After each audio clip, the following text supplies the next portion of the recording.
이번 시간에는 114페이지에 보시게 되면 납세 의무자가 나와요. 여러분들이 이제 교재도 읽어보고 등등 자격시험도 준비를 하실 텐데, 여기 소득세법에서의 납세 의무자는 어떻게 구분을 하느냐? 얘는 거주자와 비거주자로 구분합니다.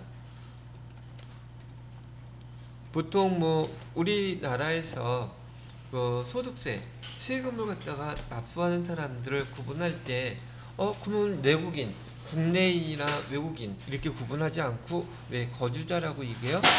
만약에 그렇다면 여러분 주변에서 지금 우리나라 기업에 다니고 있는, 지금 일을 하고 근로하고 있는 외국인 노동자들 있죠.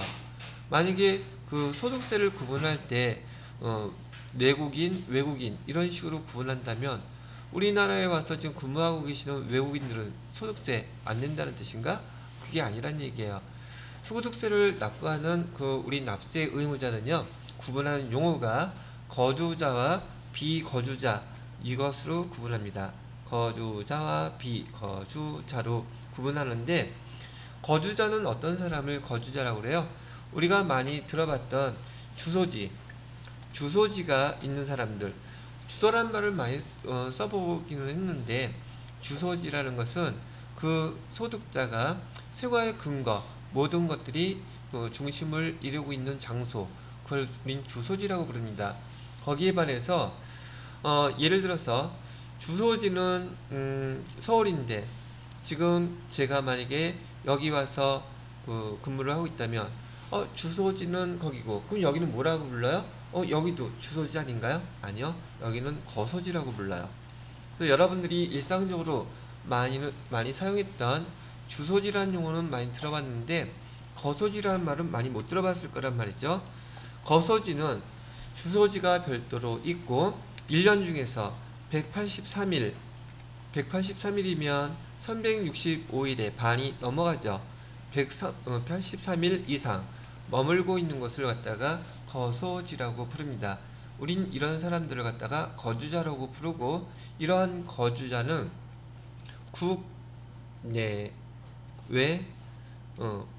국내외 원천 소득에 대해서 세금을 납부할 의무를 지는 납세 의무자가 된다는 얘기예요.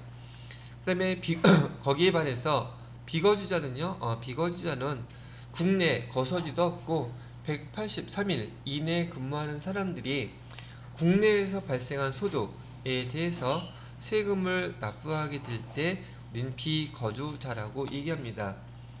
비거주자들은요, 얘는 국내외 원천 소득이 아니라 국내에서 발생한 소득에 대해서만 여기 납세 의무가 있어요.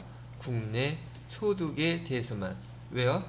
예를 들어서 하나 이렇게 들어보면요, 지금 삼성전자에 미국에서 컨설팅을 해줄 누가 와서 컨설팅 업무를 2달 동안, 즉 60일 동안 컨설팅을 해주고 갔다고 쳐요.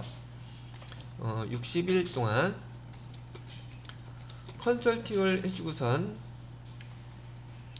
돌아갔는데, 이 컨설팅을 했던 그 기간에 대한 그 소득이 예를 들어서 1억 원이 발생했다 그러면, 국내에서 발생한 소득에 대해서는 외국인이라 할지라도, 그다음에 비거주자로서 국내 소득에 대해서 세금을 납부해야 될 납세 의무자가 된다는 것을 의미한다는 얘기죠.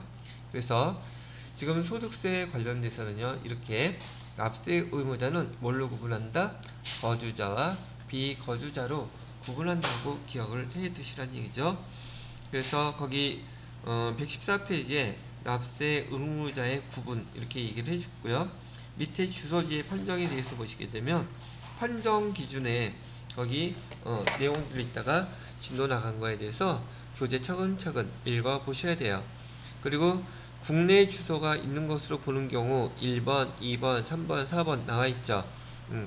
여기 여러분들 소득세 이론 시험 문제에서 보기로 자주 등장하는 내용들이기 때문에 읽어보지 않으시면 설명 들은 것만 갖고서는 이 답을 골라내기가 쉽지 않아요. 그래서 세법은 부가세법도 그랬지만 소득세법도 제가 말씀드릴 때마다, 시간 드릴 때마다 차근차근 꼭 정독해서 꼭 읽어보시도록 해달라는 얘기죠. 자, 그 다음에 115페이지 보시게 되면 법인이 아닌 단체라고 나와 있어요. 법인이 아닌 단체, 법인이 아닌 단체라고 뜻하는 것은 이게 뭐냐면, 왜 법인을 구분을 할까? 우리가 회계 원리 때 배울 때는 개인 기업 또는 개인 회사라는 말을 많이 썼어요. 그 다음에 개인 기업과 상대적인 그런 회사를 우리는 법인 기업이라고 불렀단 말이죠. 법인 기업. 즉 여기서 대표적으로 법인이 아닌 단체라고 얘기하는 것은 개인 기업들을 얘기한다고 생각하시면 되겠습니다. 개인 기업은 법인 아니잖아요. 근데 단체잖아요. 그죠? 이런 그 단체들, 법인이 아닌 단체인 개인 기업을 하는 이런 운영하는 회사들은 이 개인 회사에서 번 돈 언제 여기 세금 신고 납부하라고요? 5월 달에 종합소득세 신고 납부 대상이 된다는 얘기고요. 여기서 얘기하는 소득세, 납세 의무자가 된다는 얘기예요. 그래서 이걸 정리를 하게 되면 이런 뜻이랍니다. 개인 기업에 대해서 여기 개인 기업이 돈을 벌게 되면 세금을 납부할 때 소득세, 납세 의무자가 되는 거예요. 이걸 뜻하는 것이고, 법인 기업은요. 법인은 법인 결산이 끝나고 나서, 예를 들어서 법인 결산이 과세기간이 12월 31일이라면 끝나고 나서 3개월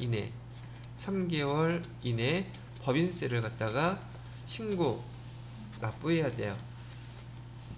즉 개인기업의 그 종합소득세 신고 납부와 기간이 다르단 말이죠.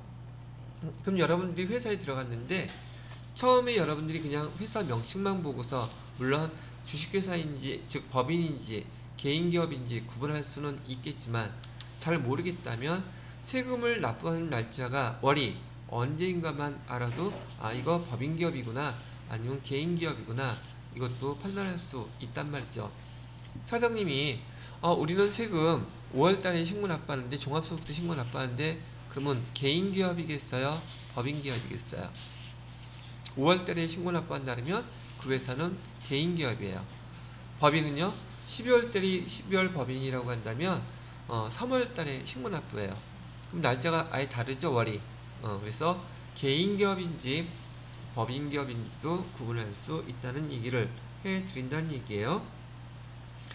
자, 그 다음에 거기 얘는 시험 문제가 좀 난이도가 있게 나올 때 보기에서 나오는 것인데, 거기 115페이지에요. 그 표로 되어 있는 구분, 과세 방법 이렇게 나와 있죠.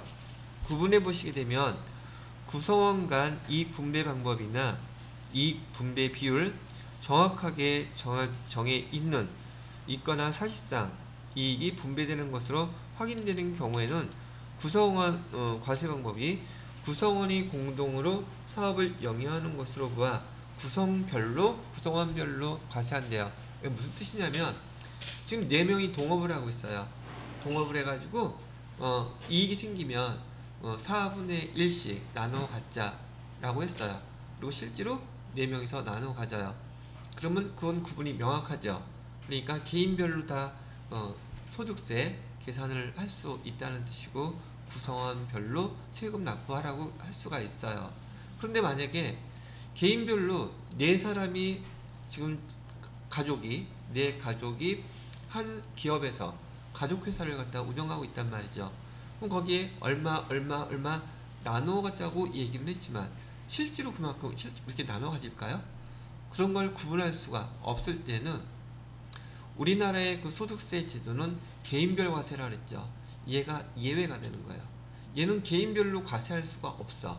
4명이서 가족이 그 회사를 같이 공동 운영을 하고 있는데, 얘는 그냥 그 회사에서 번 소득 전체가 다 소득으로 보아서 하나로 그냥 과세를 하고 4명이서 나눠 갖는 건 니네들끼리 알아서, 이렇게 해서 얘가 개인별 과세 예외가 되는 항목이 2번째 줄에 나와 있는 거예요. 그래서 하나의 단체를 일거주자로 판단한다는 뜻은 개인기업일 경우, 가족회사인 경우 많이 적용되는 방법 중에 하나라고 얘기를 해드리는 거죠. 자, 그 다음에 여기 과세기간에 대한, 그 다음에 납세지에 대한 설명을 잠깐 정리를 해드려 보도록 하겠습니다.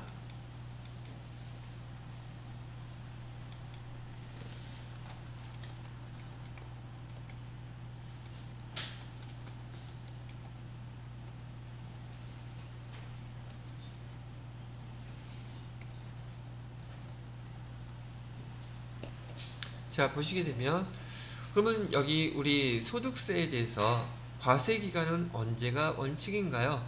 얘는 아까 얘기해 드렸던 대로 여기 소득세 과세기간은 딱 정해져 있어요. 1월 1일부터 12월 31일까지 정해져 있고, 이 세금에 대한 납부는요 2년 다음 년이죠. 5월 2년 5월이라면 아까 얘기했던 5월 1일부터 언제까지요? 5월 31일까지가 여기 종합소득세 신고 납부의 달이 되는다는 얘기예요. 근데 원칙은 이런데 이 원칙에 대한 예외가 있대요. 예외가 두 가지가 있는데, 첫 번째 거는 사망한 경우에요. 자, 이 소득자가 사망을 했을 때는 사망일까지예요. 사망했을 때는 1월 1일부터 사망한 날 사망일까지가 과세기간이 되는 것이고요. 또는 해외로 이민 가는 경우요. 이민을 간다고 치면은요, 더 이상 우리나라 거주하지 않고 외국으로 나간다는 뜻이죠. 그럴 때는 1월 1일부터, 이것도 시험 문제예요. 맞는지 틀리는지 물어보니까 여기 출국하는 당일까지, 출국일까지가 여기 과세기간이 된다는 얘기죠. 별반 어려운 건 아닌데요. 자, 그러면 시험 문제에서 나올 수 있는 거 하나 예를 들어 볼 테니까 답해보세요 한번. 자, 이 사람은 지금 사업자예요. 사업자인데 사업을 하다가 8월 31일 날 폐업을 했어요.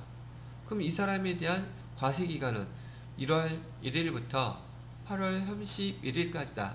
맞는 말이에요? 틀린 말이에요? 크게 얘기해봐. 틀리면 좀 어때? 좀 쪽팔리면 되지. 다시, 이 사람은 사업자로서 사업을 하다가 사업을 갖다가 폐업을 했어요. 8월 31일 날. 자, 이 사업자에 대한 과세기간은 1월 1일부터 8월 31일까지다. 맞는 말인가요? 틀린 말인가요? 다솜씨가 틀렸대. 미주씨는 어떻게 생각해? 다솜언니 말이 맞아요. 다솜언니 말이 맞아? 방글씨는 어떻게 생각해요?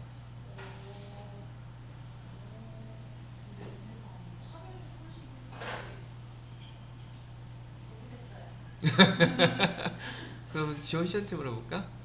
지원씨, 지금 여기 사업자가 8월 31일 날 폐업을 했어요. 지금 이 소득세 얘기하고 있잖아요. 그럼 과세기간은 1월 1일부터 8월 31일까지다. 맞는 말인가요? 틀린 말인가요? 틀린 것 같아? 통방으로 찍어도 맞아. 자, 그거는 부가가치세 얘기예요. 여러분이 부가가치세를 배운 지가 얼마 안 됐기 때문에 머릿속에서 그게 혼동스러운 거야. 여기는 소득세예요. 여기 소득세 과세기간은 언제부터 언제까지라고 정해져 있어요. 이거 벗어나면 틀린 말이에요. 그거는 단 예외는 두 가지밖에 없어요. 지금 역시 많이 봤던 다솜씨 언니 말이 맞았네. 잘 찍었어. 무슨 말인지 알겠죠? 부가가치세법하고 헷갈리시면 안 된다는 얘기예요. 다시 한번 그 뜻으로 소득세 과세기간은 언제다? 지금 우리가 소득세라고 얘기하는 것은요, 분류과세인 퇴직소득이나 양도소득을 얘기하는 게 아니에요. 다 뭐를 얘기하고 있다? 종합소득을 얘기하고 있는 거예요. 이해되시겠어요? 자, 종합소득의 과세기간은 언제부터 언제까지다? 1월 1일부터 12월 31일까지다. 예외되는 게 두 개 있어요. 두 개 예외는 뭐가 있다? 사망일자하고 그 다음에 출국일자. 두 개만 예외예요. 이해되시겠죠? 됐습니다. 자, 그러면 납세지. 그러면 이 소득세를 어느 관할 세무서에다가 납부해야지 되나요? 납세지는 거주자인 경우에는요. 납세지 거주자인 경우에는 주소지가 있는 거기 관할 세무서에다가 납부하면 돼요. 그럼 비거주자는요? 비거주자는요? 지금 소득이 발생한 곳 있죠? 소득이 발생한 곳, 소득을 지급한 회사, 소득을 지급한 장소, 그 관할 세무서에다가 신고 납부하면 돼요. 근데 그런 것도 없어요? 그러면 어떻게 됐든 간에 어디선가 돈을 받았겠죠.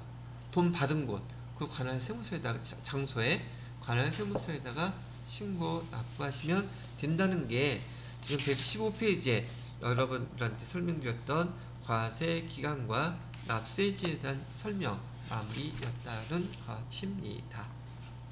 자, 여기까지가 지금 기본적으로 제가 여기서 보여드리는 소득세 총설이라고 해서 여러분들한테 설명을 쭉 나름대로 해드린 것이랍니다. 자, 그럼 여기까지만 먼저 녹화해놨던 거 끊고요. 116페이지에 보시게 되면 이자소득, 배당소득에 대해서, 즉 종합소득에 대해서 하나하나 다시 설명이 나오고 있어요. 이런 여기 내용을 끊고서 다시 설명을 해드리도록 하겠습니다.